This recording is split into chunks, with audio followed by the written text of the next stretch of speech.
একদিন মা ফাতেমার বোন কুলসুমের বাড়িতে অনেক বড় খাবারের আয়োজন করা হলো। যেই আয়োজনে সে সময়ের ধনাঢ্য ব্যক্তিবর্গরা উপস্থিত ছিলেন। সবাই দাওয়াত পেলেন। সবাই আস্তে আস্তে খাবারের জন্য সেই মেজবানে উপস্থিত হতে লাগলেন। নবী করিম সাল্লাল্লাহু আলাইহি ওয়াসাল্লাম সেখানে গেলেন। সেখানে সবাইকেই তিনি দেখতে পেলেন। তারপর কুলসুম নবী করিম সাল্লাল্লাহু আলাইহি ওয়াসাল্লামকে সালাম দিয়ে বললেন, হে আল্লাহর প্রেরিত রাসূল, হে আমার পিতা, আপনি এসেছেন, আমি অনেক খুশি হয়েছি। আপনি এখানে বসুন। আমরা অনেকেই জানি, আবার অনেকেই জানি না। কুলসুম ছিলেন ধন সম্পত্তির দিক থেকে অনেকটাই স্বাবলম্বী। পক্ষান্তরে মা ফাতেমা ছিলেন অত্যন্ত গরিব। কিন্তু অত্যন্ত গরিব হলেও তিনি দিন প্রচার এবং ঈমান আমলের দিক থেকে ছিলেন অটল। কেনই বা থাকবেন না? মা ফাতেমা হলেন জান্নাতের সর্দারিনী। তিনি জান্নাতুল ফেরদাউসে সকল জান্নাতি নারীদের প্রতিনিধিত্ব করবেন। কুলসুমের বাড়িতে বিভিন্ন রকমের খাবারের আয়োজন হতে লাগলো। মহানবী সাল্লাল্লাহু আলাইহি ওয়াসাল্লাম বললেন, মা কুলসুম, তুমি তো সবাইকে এখানে আমন্ত্রণ জানিয়েছো। সবাইকেই আমি দেখতে পাচ্ছি। শহরের বিভিন্ন লোক এখানে এসেছে তোমার মেজবানে অংশগ্রহণ করার জন্য। সবাই নিশ্চয়ই ভালো মন্দ খাবার খেয়ে এখান থেকে যাবে। নিঃসন্দেহে অনেক সুন্দর এবং ভালো একটি আয়োজন করেছো তুমি। মা কুলসুম, তুমি কাকে কাকে এখানে আমন্ত্রণ জানিয়েছো? কুলসুম বললেন, হে আমার পিতা, হে আল্লাহর রাসূল, আমি আমার মেজবানে এই শহরের ধনাঢ্য সবাইকে আমন্ত্রণ জানিয়েছি। আব্বাদান, শহরের সকল পণ্ডিত জ্ঞানীদের এখানে আমন্ত্রণ জানিয়েছি। নবী করিম সাল্লাল্লাহু আলাইহি ওয়াসাল্লাম বললেন, তুমি সবাইকে এখানে আমন্ত্রণ করেছো, কিন্তু একজনকে তুমি আমন্ত্রণ করনি। কুলসুম তখন বললেন, কে বাবা, কাকে আমি আমন্ত্রণ করিনি? নবী করিম সাল্লাল্লাহু আলাইহি ওয়াসাল্লাম বললেন, সেটা তো তোমার অজানা হবার কথা নয়। সে তো তোমার রক্তের সম্পর্ক, তোমার আপন বোন ফাতেমা। কুলসুম একটু চুপ হয়ে রইলেন। ফাতেমাকে সে ইচ্ছা করেই আমন্ত্রণ করেনি, কারণ ফাতেমা ছিল অনেকটাই গরিব। তার পোশাক আশাক ভালো ছিল না। কুলসুম ভেবেছিল ফাতেমা যদি এই অনুষ্ঠানে আসে তাহলে তার মান সম্মানে হানি ঘটবে, তাই তিনি তাকে আমন্ত্রণ করেনি। এদিকে কুলসুম যখন অনেক বড় মেজবানের আয়োজন করলো, ভালো ভালো কোরমা পোলাওয়ের আয়োজন করলো, মা ফাতেমারই আপন বোন কুলসুম শহরের সবাইকে আমন্ত্রণ করে খাওয়াচ্ছেন। তখন পক্ষান্তরে একবেলা খেতেও পারছিল না মা ফাতেমা এবং তার ঐশ্বর্যদার দুজন সন্তান হাসান এবং হোসেন ক্ষুধার জ্বালায় কাতরাচ্ছিল এবং তারা বলছিল, মা, আমাদের খুবই ক্ষুধা লেগেছে, আমরা আর ক্ষুধার জ্বালা সহ্য করতে পারছি না, তুমি আমাদেরকে কিছু খাবার দাও। মা ফাতেমার চোখ থেকে অজর দ্বারায় পানি ঝরছিলেন এবং তিনি আল্লাহর কাছে বলছিলেন, হে আল্লাহ, আমার ঘরে তো কোনো খাবার নেই, কোনো দিরহামও নেই। এই মাসুম বাচ্চার মুখে আমি কি তুলি দিব? এখন আমি না হয় ক্ষুধার জ্বালা সহ্য করতে পারছি, কিন্তু এই মাসুম বাচ্চা দুটো ক্ষুধার জ্বালা সহ্য করতে পারছে না। মা ফাতেমার কান্নায় আল্লাহর আরশ কেঁপে উঠল। হায় আল্লাহ, আপন বোনের বাসায় কোনো খাবার নেই। হাসান হোসেন একবেলা ক্ষুধার জ্বালায় কাতরাচ্ছে। তখন ওই মা ফাতেমার আপন বোন কুলসুমের বাড়িতে ভালো ভালো রান্না করা হচ্ছে, ভালো ভালো খাবারের আয়োজন করা হচ্ছে। মেজবানে অনেক মানুষ এসেছে, অনেক মানুষই দাওয়াত পেয়েছে, কিন্তু গরিব বলে মা ফাতেমা কি দাওয়াত দিল না তার আপন বোন কুলসুম। নবী করিম সাল্লাল্লাহু আলাইহি ওয়াসাল্লাম কুলসুমকে বললেন, সে তোমার আপন বোন, এখানে সবাই যেহেতু এসেছে তারও আসার প্রয়োজন ছিল, তোমার তাকে আমন্ত্রণ করা উচিত ছিল। কুলসুম মহানবী সাল্লাল্লাহু আলাইহি ওয়াসাল্লামকে খাবার খেতে বসার জন্য অনুরোধ করলেন এবং সে এড়িয়ে গিয়ে অন্যদিকে চলে গেলেন। সবাই খাবার খেতে বসে গেল এবং খাবার চুলা থেকে উঠাতে লাগলো। কুলসুম সবকিছু তদারকি করতে লাগলেন। নবী করিম সাল্লাল্লাহু আলাইহি ওয়াসাল্লাম দুঃখ বারাক্রান্ত মন নিয়ে দাঁড়িয়ে রইলেন। সে কি করে সেখান থেকে খাবার গ্রহণ করবেন? তার সব থেকে আদরের মেয়ে মা ফাতেমা সেখানে আসেনি। তার কলিজার টুকরা নাতি হাসান ও হোসেন ক্ষুধার জ্বালায় কাতরাচ্ছিল। হায় আল্লাহ, এই নিদারুণ অসহায়ত্ব দেখে নবী করিম সাল্লাল্লাহু আলাইহি ওয়াসাল্লামের মনেও অনেকটাই কষ্ট লাগলো। তারপর মা ফাতেমার কাছে যখন হাসান হোসেন ক্ষুধার জ্বালায় চিৎকার করছিল, মা ফাতেমা কোনো উপায় না পেয়ে শুধু চুলাতে গরম পানি ফুটাতে লাগলেন এবং হাসান হোসেনকে বললেন, এই তো বাবা, একটু পরেই খাবার হয়ে যাবে, তোমরা যাও পাহাড়ের কাছে গিয়ে খেলা করো, আমি রান্না হলেই তোমাদেরকে ডাকবো। আসলে চুলায় তো কোনো খাবারই ছিল না, শুধুই গরম পানি দিয়ে ফুটাচ্ছিলেন মা ফাতেমা, কারণ ছেলেদের তো কিছু একটা বুঝাতে হবে। তার ঘরে যে কোনো খাবার নেই, সে শুধুই এই অবস্থা দেখছিলেন এবং তার চোখ থেকে অজর দ্বারায় পানি ঝরছিলেন। পক্ষান্তরে তার আপন বোনের বাসায় অনেক ধরনের খাবারের আয়োজন হতে লাগলো। তারপর সবাইকে খাবারের জন্য যখন কুলসুম খাবারের পাত্রের কাছে গেলেন, তিনি সেই ঘটনা দেখে অবাক হয়ে রইলেন।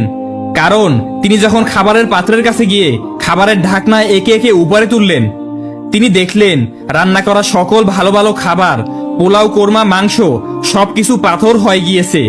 তিনি বললেন, হায় আল্লাহ, এ কি করে সম্ভব? এ কি করে হলো?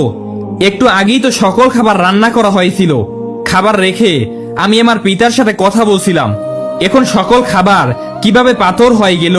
কার অভিশাপে এমন হলো? শহরের বিভিন্ন মানুষ এখানে এসেছে, সবাই অপেক্ষা করছে।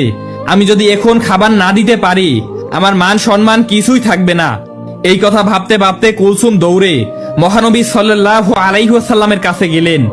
তিনি তার পিতাকে বললেন, হে আমার পিতা, আমি এখন কি করব?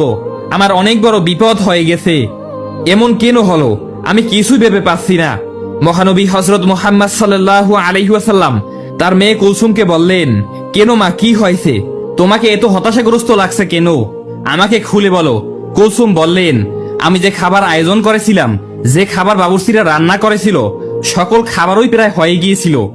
আমি যখন আপনার সাথে কথা বলে সবাইকে খাবার দেওয়ার জন্য, তদারকি করার জন্য খাবারের কাছে গেলাম এবং গিয়ে খাবারের পাত্র একে একে উঠাতে লাগলাম, আমি দেখলাম সকল খাবারই কয়লায় পরিণত হয়ে গিয়েছে।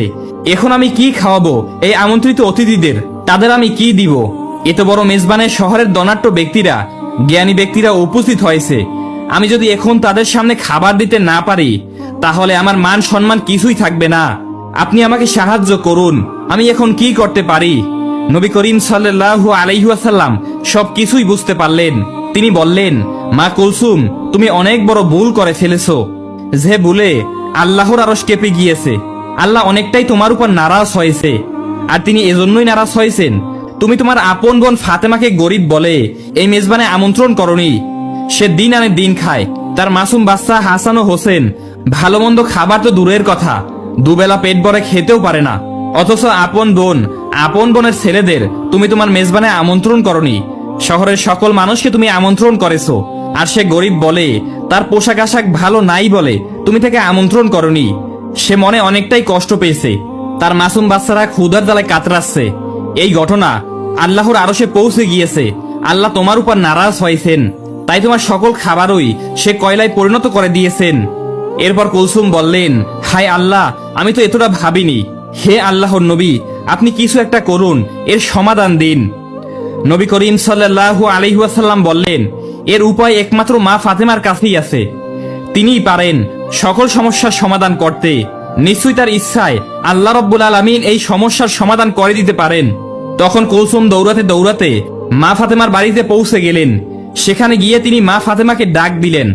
মা ফাতেমা বাড়ি থেকে বের হয়ে আসলেন এবং বললেন, হে আমার বোন, তোমাকে এতটা হতাশাগ্রস্ত দেখাচ্ছে কেন? এই অসময় আমার বাড়িতে কেন? আজ তো তোমার বাড়িতে অনেক বড় খাবারের আয়োজন, অনেক বড় মেজবানের আয়োজন করেছো তুমি।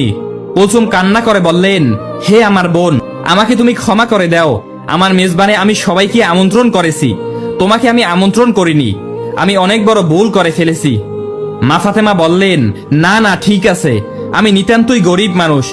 শহরের ধনাঢ্য মানুষেরা তোমার আমন্ত্রণে এসেছে, আমি ওখানে গেলে তোমার মান সম্মানে হানি করতে পারে, এটা আমি বুঝতে পেরেছি। তোমার উপরে আমার কোনোই রাগ নেই। তখন কুলসুম বললেন, এখন এসব কথা বলার সময় নয়, তুমি আমাকে ক্ষমা করে দিও। তোমাকে আমি আমন্ত্রণ করিনি বিদায় মহান আল্লাহ রাব্বুল আলামিন আমার উপর নারাজ হয়েছেন। আমি যখনই সবাইকে খাবার দিতে যাব, তখন দেখি আমার সকল খাবারই কয়লায় পরিণত হয়ে গিয়েছে। তুমি এখনই সেখানে চলো। আমার পিতা নবী করিম সাল্লাল্লাহু আলাইহি ওয়াসাল্লামও সেখানে রয়েছেন। হে আমার বোন, তুমি যদি ওখানে উপস্থিত না হও, তাহলে ওই সমস্যার সমাধান হবে না এবং আমি শহরের কাউকেই খাবার দিতে পারবো না। তারা সবাই উপস্থিত হয়েছে, তাদের কাউকেই খাবার দিতে না পারলে তোমার আপন বোন কুলসুমের মান সম্মান কিছুই থাকবে না। এই কথা শুনে মা ফাতেমা বললেন, ঠিক আছে, আমি তোমার কষ্টের কথা বুঝতে পেরেছি, তুমি হতাশ হইও না, চলো দেখি কি করা যায়। এই বলে হাসান হোসেনকে নিয়ে কুলসুমের বাড়ির দিকে রওনা করলেন।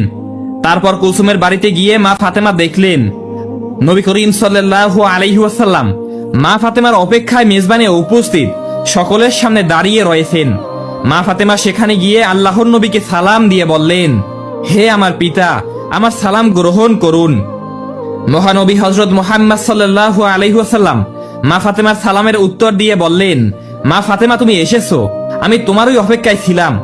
মা ফাতেমা বললেন, হ্যাঁ বাবা, আমি এসেছি। কুলসুম আমার বাড়িতে গিয়েছিল আমাকে ডাকতে, ওই আমাকে নিয়ে আসলো। নবী করিম সাল্লাল্লাহু আলাইহি ওয়াসাল্লাম বললেন, হ্যাঁ, তোমার বোনের অনেক বড় বিপদ, সে একটি ভুল করে ফেলেছে। আমি নিজেও জানি তার এই কাজটি করা ঠিক হয়নি। মহান আল্লাহ রব্বুল আলামিন তোমার কষ্টে তিনিও ব্যথিত হয়েছেন। তোমার বোন কুলসুম একটি ভুল করে ফেলেছে। সে তোমাকে আমন্ত্রণ করেনি, সে অহংকারের বশে একটি পাপ করে ফেলেছে। আল্লাহ রব্বুল আলামিন তোমার দুঃখ কষ্ট দেখে তিনিও নারাজ হয়েছেন। আজকের এই মেজবানে শহরের গণ্যমান্য ব্যক্তিরা উপস্থিত হয়েছে তোমার বোনের এখানে। তারা আজকে দুপুরে আহার গ্রহণ করবে, কিন্তু তারা কি করে খাবে? মেজবানের জন্য যে সকল খাবার রান্না করা হয়েছিল সে সকল খাবার কয়লায় পরিণত হয়ে গিয়েছে। এই কথা শুনে মা ফাতেমা অবাক হয়ে বললেন, আমি তো আমার বোনকে কখনোই অভিশাপ দেয়নি, এমনটি কেন হলো? মহানবী হযরত মুহাম্মদ সাল্লাল্লাহু আলাইহি ওয়াসাল্লাম বললেন, মা ফাতেমা, তুমি অভিশাপ দাওনি, অভিশাপের প্রয়োজন পড়েনি, কিন্তু হাসান হোসেনের ক্ষুধার যন্ত্রণা মা হিসেবে তোমার আহাজারি আল্লাহ রব্বুল আলামিনের আরশকেও কাঁপিয়ে দিয়েছে। তাই এই মেজবানে যে সকল খাবার রান্না করা হয়েছিল তার হুকুমে সকল খাবারই কয়লা হয়ে গিয়েছে।